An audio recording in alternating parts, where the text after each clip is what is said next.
नमस्कार, मैं हूं आपके साथ प्रीति भारद्वाज। बुलेटिन की शुरुआत करेंगे बड़ी खबर के साथ, जहां केदारनाथ उपचुनाव में प्रचार के लिए महज 2 दिनों का समय बाकी है। उपचुनाव में सभी सियासी दलों ने जोर लगाया है। कल फिर सीएम धामी की जनसभाएं होंगी। बता दें कि कांग्रेस के दिग्गजों ने भी केदारनाथ में डेरा डाल रखा है। लगातार जनसंपर्क कर रहे हैं बड़े नेता। तो ये बड़ी खबर आपको बता दें, 20 नवंबर को केदारनाथ विधानसभा की सीट पर उपचुनाव होना है। लिहाजा बीजेपी हो या फिर कांग्रेस, अंतिम चरण में प्रचार प्रसार को धार दिया जा रहा है। बीजेपी और कांग्रेस दोनों ही पार्टियों के तमाम बड़े नेता जो है वो यहाँ मौके पर मौजूद है। कल भी मुख्यमंत्री पुष्कर सिंह धामी की कई जनसभाएं होने वाली है। तो दूसरी तरफ कांग्रेस के भी कई बड़े दिग्गजों ने, कई बड़े नेताओं ने यहाँ पर डेरा डाल रखा है और लगातार जनता से संपर्क किया जा रहा है। उनके परेशानियों को जानने की कोशिश की जा रही है और तमाम अलग अलग मुद्दों को यहाँ पर एक दूसरे के खिलाफ भी भुनाने की कोशिश की जा रही है। तो केदारनाथ विधानसभा सीट पर होने वाले उपचुनाव को लेकर तैयारियां अब अपने अंतिम चरण में है, क्योंकि आज और कल का ही दिन बाकी है और ऐसे में ये प्रचार प्रसार के लिए 2 दिनों का समय, जिसके बाद 20 नवंबर को वोटिंग होगी। ज्यादा जानकारी के लिए संवाददाता अजीत हमारे साथ जुड़ चुके हैं। अजीत, महज 2 दिनों का समय बाकी है, आज और कल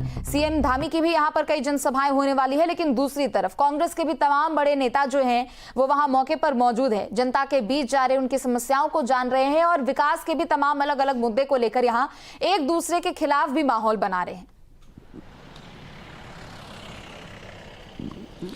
जी बिल्कुल, देखिए चूंकि 2 दिन प्रचार के 2 दिन शेष हैं और मैं देखिए कोशिश करता हूं कि जो यहां पर जो चीज़ें हैं उनको बताने के लिए कि यहां 2 दिन का प्रचार बचा है। कल मुख्यमंत्री ने ताबड़तोड़ जनसभाएं की हैं और कल फिर मुख्यमंत्री के कई प्रोग्राम लगे हुए हैं और मुख्यमंत्री लगातार इस पर निगरानी भी रखे हुए हैं, चूँकि चुनाव बहुत संघर्षपूर्ण हो गया है।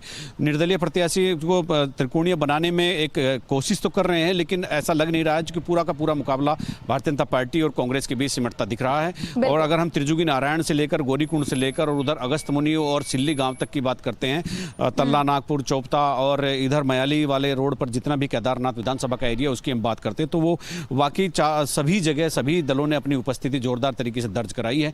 भारतीय जनता पार्टी और कांग्रेस के बीच जो मुकाबला हो रहा है, वाकई केदारनाथ का जो उपचुनाव है ये सरकार और भाजपा के लिए प्रतिष्ठा का सवाल बन गया है। और ये इसलिए भी है चूंकि यहाँ से एक तो सिटिंग विधायक भारतीय जनता पार्टी की थी शैला रानी रावत, जिनके निधन के कारण खाली हुई सीट पर यह उपचुनाव हो रहा है। दूसरा, प्रधानमंत्री का लगातार केदारनाथ आना एक भारतीय जनता पार्टी को पूरा मानसिक दबाव दिए हुए कि ये सीट हर हालत में जीतनी है, क्योंकि बद्रीनाथ की पुनरावृत्ति यहां ना हो इसके लिए सरकार और संगठन ने पूरी ताकत लगा दी है, पूरा मैकेनिज्म झोंक दिया है। जितना भी जो भी कुछ हो सकता है चुनाव जीतने के लिए, तो वो सारी सब चीजें की जा रही है। उधर कांग्रेस के नेता भी यहां पर, उन्होंने भी सब बड़े नेताओं ने डेरा डाल लिया है और स्थिति ये है कि कल शाम प्रचार बंद होगा 5 बजे। उससे पहले इतनी रैलियां, इतनी जनसभाएं यहां होंगी कि यहां के लोगों को भी समझ में नहीं आएगा कि यहाँ पर क्या हो रहा है।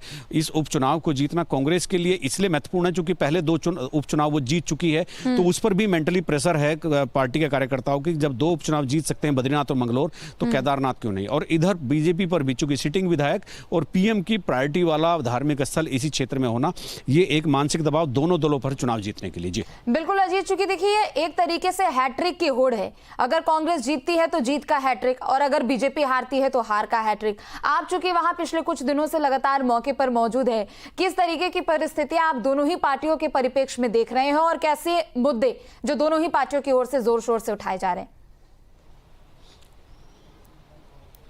देखिए, जैसे कांग्रेस की अगर हम बात करते हैं, वो मंदिर से सोने की चोरी और यात्रा को व्यवस्थित करना, दिल्ली में केदारनाथ धाम की स्थापना के लिए मुख्यमंत्री का जाना, बेरोजगारी, टूटी सड़कें, तो तमाम कांग्रेस ने मुद्दे उठाए हैं। लेकिन भाजपा भी इसका लगातार जवाब दे रही है। वो कह रहे हैं कि दिल्ली में कोई केदारनाथ का मंदिर नहीं बन रहा है और यहाँ पर यात्रा को पूरी तरह से व्यवस्थित रखा गया है, यात्रा बिल्कुल खराब नहीं होने दी गई। और इसके अलावा जितने भी मुद्दे कांग्रेस ने उठाए हैं, भाजपा उनका काउंटर तो कर रही है। लेकिन अब चूंकि चुनाव में इस तरह की सारी चीज़ें होती हैं, लेकिन कुछ निर्दलीय भी अप्रत्याशित तौर पर, जैसे त्रिभुवन चौहान की मैं बात कर रहा हूँ, एक पूरी बेल्ट में जो यात्रा मार्ग है अगस्त मुनि के, खासतौर पर कुंड एक जगह है, कुंड के ऊपर का, जब वो गुप्त काशी और सोनप्रयाग की तरफ जाते हैं तो उसका अच्छा खासा यहाँ दबदबा देखा जा रहा है। और किस लिमिट तक वो दबदबा जाएगा ये देखने वाली बात होगी। जी बिल्कुल, पार्टियों के लिहाज से तो ये कड़ा मुकाबला बीजेपी और कांग्रेस के बीच है ही, लेकिन चूंकि त्रिभुवन चौहान और बॉबी पवार का भी आपने जिक्र किया, बातचीत भी आपने उन दोनों से की है, क्या त्रिकोणीय मामला ये नजर आ रहा है? क्या उनके यहाँ फेवर में कुछ चीजें नजर आ रही है? नहीं देखिए, बॉबी पवार यहाँ आ गए हैं। पिछला टिहरी का लोकसभा चुनाव वो लड़े, निर्दलीय और 2.25 लाख वोट लिए, तो उनका थोड़ा यूथ में एक क्रेज जो बना हुआ है, इसीलिए वो त्रिभुवन चौहान के साथ आकर के खड़े हो गए हैं। एक तरह से माना जा रहा है कि बॉबी पवार के गुट से ही त्रिभुवन चौहान यहाँ पर खड़े हुए, तो इसीलिए वो उनके साथ बनकर चुनाव प्रचार में घूम रहे हैं। कल भी यहाँ पर वो लगातार प्रचार करते रहे, तो एक क्रेज है। और एक पट्टी में अगर आप एक मुश्त में वोट ले जाते हैं तो फिर आप मुकाबले में आ ही जाते हैं, भले ही पूरी विधानसभा में आप वोटों को प्रभावित न करें, लेकिन एक पॉकेट अगर आपके कब्जे में आ गई तो आप मुकाबले में आ ही जाते हैं। वही प्रयास उनकी तरफ से भी हो रहा है। जी बिल्कुल, बहुत बहुत शुक्रिया अजीत आपका तमाम जानकारियों के लिए। तो वहीं केदारनाथ उपचुनाव को लेकर प्रचार अब अपने अंतिम दौर में। न्यूज 8 की टीम चुनावी यात्रा में गौरीकुंड पहुंची और गौरी गांव के लोगों का मन टटोलने की कोशिश की गई है। क्या है लोगों की राय, लोगों के क्या मुद्दे हैं, देखिए और समझिए। मैं इस समय गौरीकुंड में हूं और बहुत पवित्र स्थल है केदारनाथ यात्रा मार्ग में, और यहां से पैदल यात्रा केदारनाथ भगवान की शुरू होती है। इत्तेफाक है कि ये चुनाव भी है, इस समय केदारनाथ विधानसभा क्षेत्र का चुनाव भी चल रहा है। 31 जुलाई को जो यहाँ आपदा आई थी उसके जख्मों के निशान अभी भी है, काम पूरी तरह से नहीं हो पाया है। गौरी गांव के लोग इस बारे में क्या सोचते हैं, तो उन्हीं से बात करते हैं। चुनाव में उनका कोई मुद्दा है, क्या समस्याएं हैं, क्या चाहते हैं वो, तो मैं बात करूँगा। आप अपना नाम बताइए। अमित गोस्वामी। अमित जी, क्या है यहाँ के मुद्दे और चुनाव में लोग क्या सोच रहे हैं? चुनाव में तो इस बार सभी यही सोच रहे हैं कि कोई नई युवा को मौका दिया जाए, नया विकल्प आ जाए। जी। कांग्रेस बीजेपी एक बार रह चुकी है लगातार, एक बार कांग्रेस रही फिर बीजेपी रही, तो अभी तक तो कुछ किया नहीं है। रोडें सारी टूटी पड़ी है, अभी तक इस पर कोई काम चालू नहीं हुआ है। फिर इधर गंदगी सीजन में बहुत रहती है, वो भी सरकार उसमें भी ध्यान नहीं चाहिए। यहाँ सफाई कर्मी बढ़ाने चाहिए, स्टाफ। आपदा के बाद क्या जो होना चाहिए था नहीं हुआ? आपदा के बाद तो जैसे गर्म कुंड का निर्माण नहीं हुआ अभी तक। वो पिछले साल गौरीकुंड वालों ने अपने उससे बनाया था, तो वो ये साल आपदा आई थी तो उसमें टूट गया था। आपका वही क्या नाम है? मेरा नाम जय किशन गोस्वामी। जय किशन जी, मैं यहाँ के प्रमुख मुद्दे क्या है? चूँकि लोग रहते हैं और करोड़ों लोग, लाखों लोग हर पूरे देश भर से यहाँ आते हैं, क्या आपको जरूरत लगती है? और चुनाव को किस तरह से आप देख रहे हैं? देखिए जी, ये है कि 2013 में आपदा आई थी यहाँ पे, उस दिन से अभी तक गौरीकुंड का विकास नहीं हुआ है।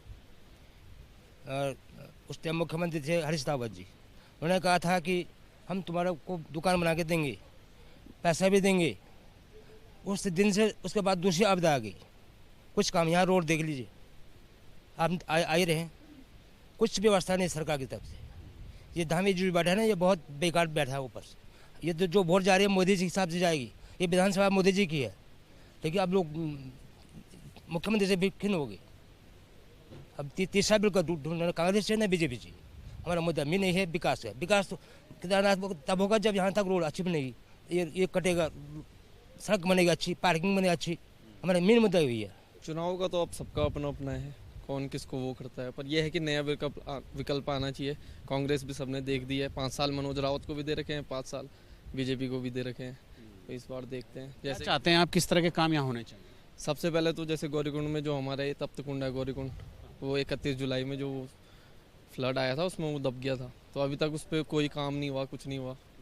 अब जो भी आता है तो ये पूछता ही है कि यहाँ पे स्नान करने का क्या है क्या नहीं है। बाकी रोड के हाल वही हैं, सोनप्रयाग से लेके यहाँ तक कोई मोटिव वो कुछ है नहीं, बड़ी दिक्कत हो जाती है। आपका क्या नाम है भाई? आलोक गोस्वामी। आलोक जी, क्या है चुनाव में इस बार किस तरह से आप देख रहे हैं चुनाव, वोटिंग का पैटर्न, चुनाव में कौन जीतना चाहिए, क्या होना चाहिए, काम किस तरह के होने चाहिए? वोटिंग किस तरह में के प्रत्याशी की तलाश है आपको? वोटिंग में तो अब देखते हैं, थर्ड पर्सन नहीं देखना पड़ेगा, दोनों को पार्टी देख चुके हैं, ये है। किस तरह के काम आपको लगता है कि यहाँ होने चाहिए? अभी बाकी साथियों ने भी बताया। काम तो मेन रोड का है, जो 2012 की आपदा से अभी तक पूरा नहीं हुआ है, बस एक मुद्दा यही है। आपदा के बाद कुछ यहाँ क्या किस तरह का काम हुआ? आपदा के बाद अभी तक तो मुझे लगा नहीं है कुछ काम हुआ है, 0% काम हुआ है। अब जैसे ही यात्रा खुलने वाली रहेगी उसके 1 महीने पहले वो कर देंगे रोड ब्लॉक, जो सामान आना होगा यात्रा व्यवस्थाओं के लिए, वो भी देरी हो जाती है उस कारण से। गोरी गांव में कितने वोटर हैं? यहाँ होंगे 250 के लगभग। हाँ तो सभी नए विकल्प की तलाश में हैं। हाँ, लगभग आधा से ज़्यादा तो वही मान के चलो।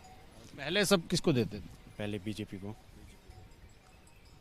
देखिए, मेरे साथ गोरी गांव के लोग थे, बहुत संभ्रांत लोग थे, सब पढ़े लिखे लोग हैं, कारोबारी हैं, व्यापारी हैं और चाहते हैं कि यहाँ समस्याओं का समाधान हो।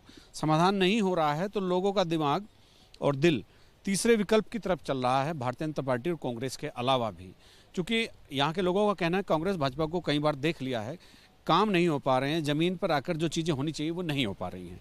अपने सहयोगी कैमरामैन सोनी कुमार के साथ गौरीकुंड से न्यूज़ स्टेट के लिए अजीत सिंह राठी।